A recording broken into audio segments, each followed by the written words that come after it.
I just got to accept we're a grinder team.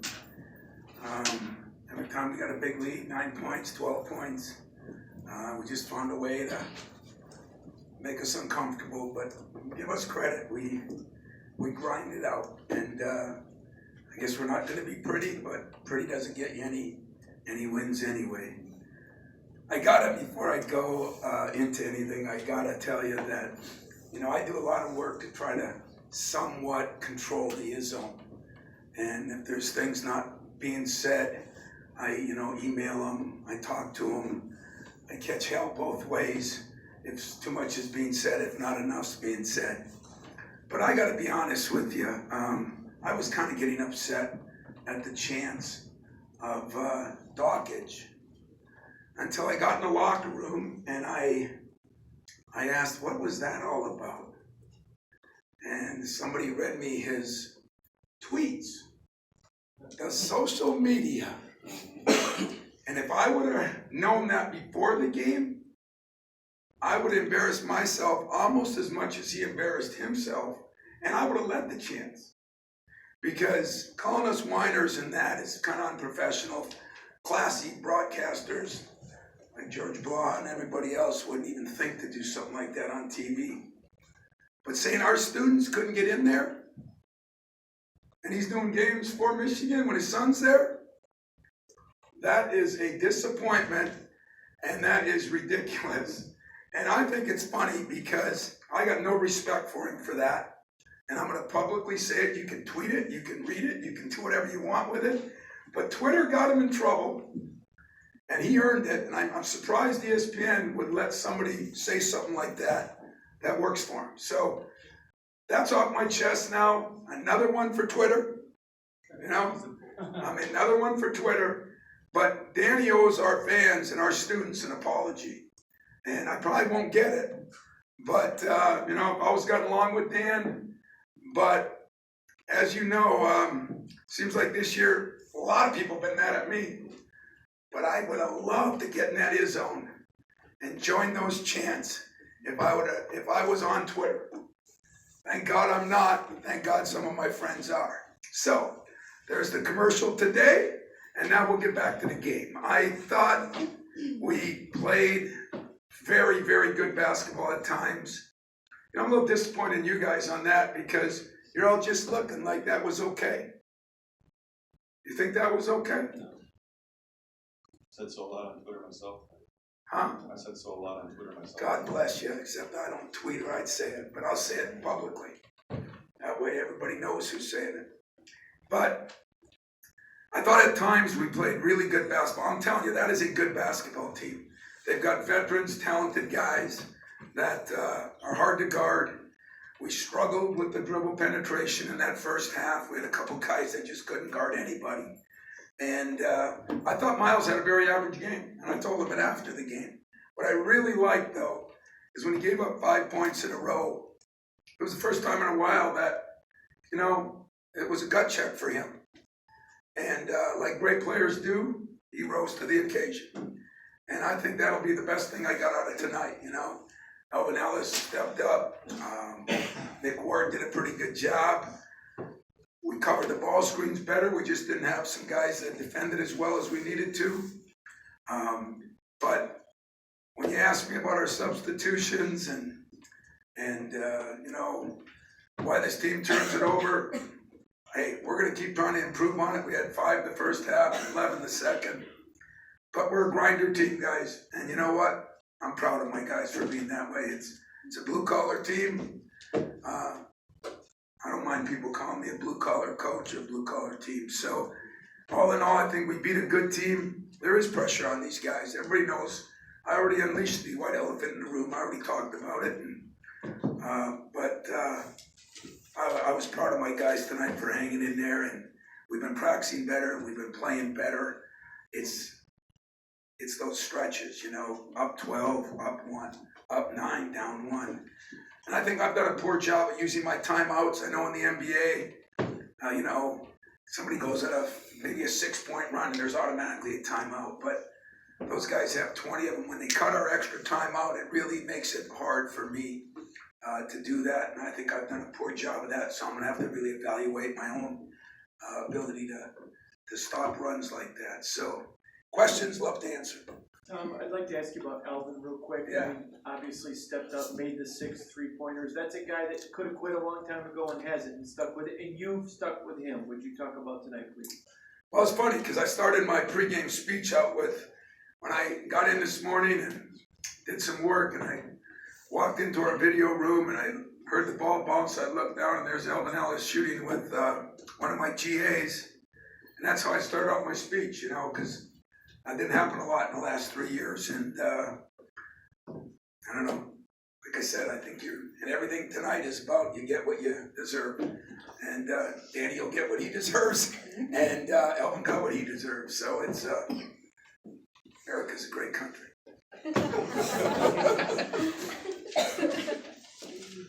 Tom, after the Iowa game, I remember you saying maybe it was bad coaching on your part by playing Miles for 37 minutes tonight. It looked like maybe early in the second half, maybe you got a little bit of fatigue. Two-part question here. Just your managing his minutes, and then is Nick Ward getting to a point where you kind of know what you're going to get from Nick, as opposed to maybe hoping you're going to get it or waiting for it? First of all, on Miles, Dwayne Stevens did a great job. He deserves the credit. I told him we got to get him out for timeouts. We got to sit him a minute. We got to do this and that. 31 minutes, maybe that's a little low. If we can use those timeouts better, I think we can get him to 34 and yet get him more rest. But DJ did a hell of a job. Deserves the credit on that. And on Nick Ward, as all of you know, I enjoy the fracas that goes on in games or practices or at halftime. And Nick's been Nick's at times. But this last 2 weeks, or week and a half, he's really taken a big step up. I'm afraid to give him too much credit, but I really do. I mean, I am knowing what I'm getting. He's got to learn to kick it out a little bit better, but posting up deeper, harder. He's doing a better job on the ball screens. Just a lot more focused.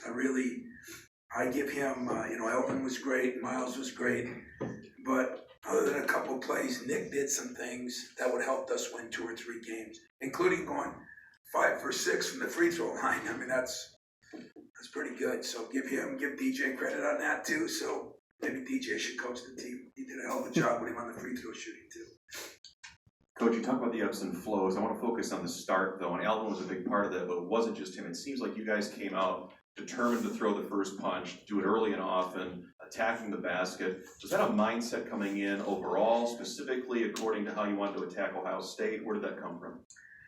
Well, we've been talking about it in practice. How are we going to bring these practices? I told you before the Michigan game, I thought we had 3 good practices. After this game, we had a bunch of good practices, and we're going longer.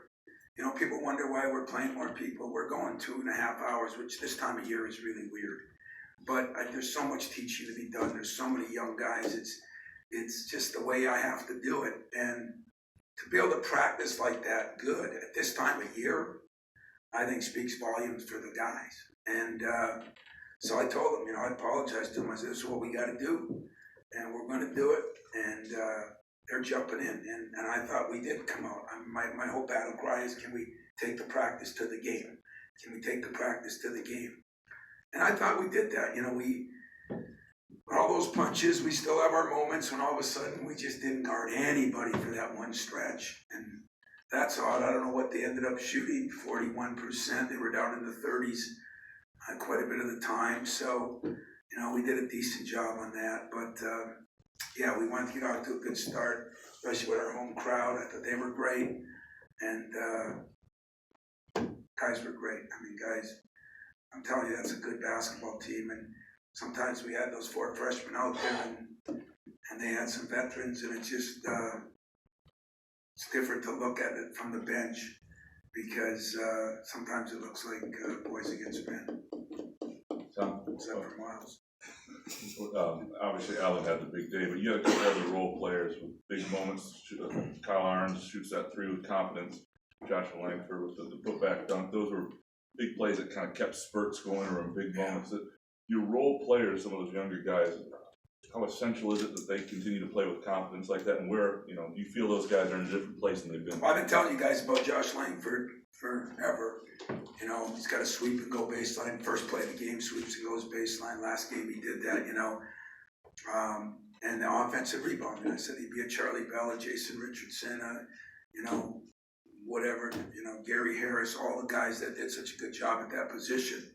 And I spent a lot of time talking to him about it in the last 3 weeks, and he's starting to, I can see him starting to come on it, he's starting to do a better job, he's getting better defensively.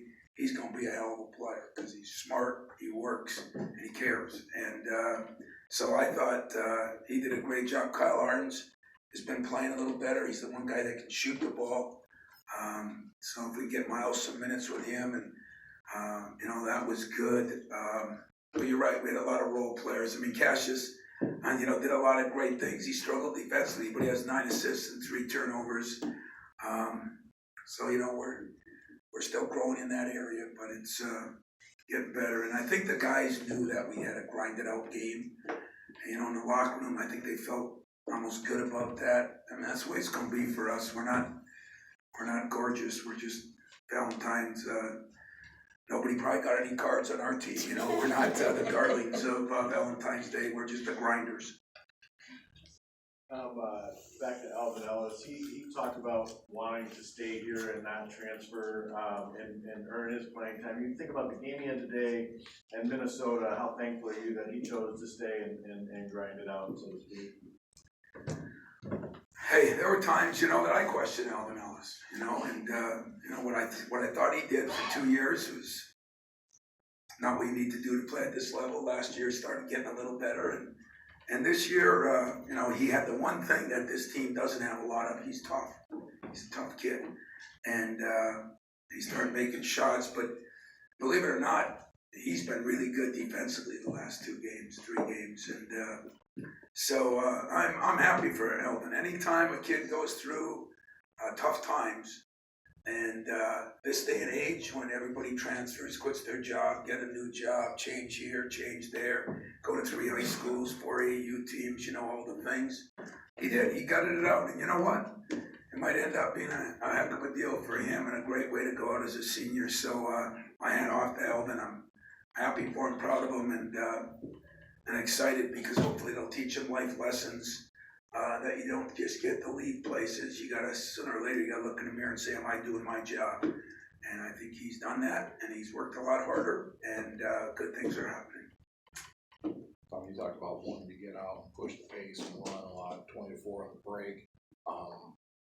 Did you feel like you wore them down with that tempo? Well, a couple things that happened tonight, points off turnovers were 20-19. Usually when we're up, in turnovers, that kills us. Second chance points 12-8. Fast break points 20-4. But probably the best stat of all, and this is what you gotta love about this team, 20 assists on 25 baskets. Very unselfish play. Very, Nick missed a couple of kickouts. But other than that, guys are looking for one another probably too much sometimes. But yeah, I was pleased how we ran. I was pleased, that pass Cassius through to Miles was an incredible play. And there's going to be a lot more of them if we could just get a little more consistent, a little less turnovers. You're going to hear that until hopefully March. Tom, mentioning the turnovers, and I know that you've addressed them, but are some of these turnovers, because specifically you look at Cassius, he's throwing them, baseline, nobody's there, a couple of Miles, goes up, maybe trying to make a cross, pass to the corner when maybe he didn't have to. Is it guys trying to do too much, or is it just careless? Well, some of them are those freshmen trying to do too much. Sometimes guys try to do too much because other guys aren't doing their job. Once in a while, guys aren't rolling or in the position they need to be in. And once in a while, to be honest with you, defenses are pretty good. And we said about, Thad's defense, they get their hands on a lot of balls. We warned Miles that if you're driving, there's going to be guys slapping at it. And they did a good job of that. So sometimes the credit goes to the other team, too. And I thought that, Ohio State, we punched them 3 times, and they answered the bell. all three, give them credit on this, on the road too. Anything else, guys? God, you guys must like Twitter so much. You didn't even let me enjoy this moment of ripping Twitter. I am disappointed in you guys, man. Really am. George, how you doing, man?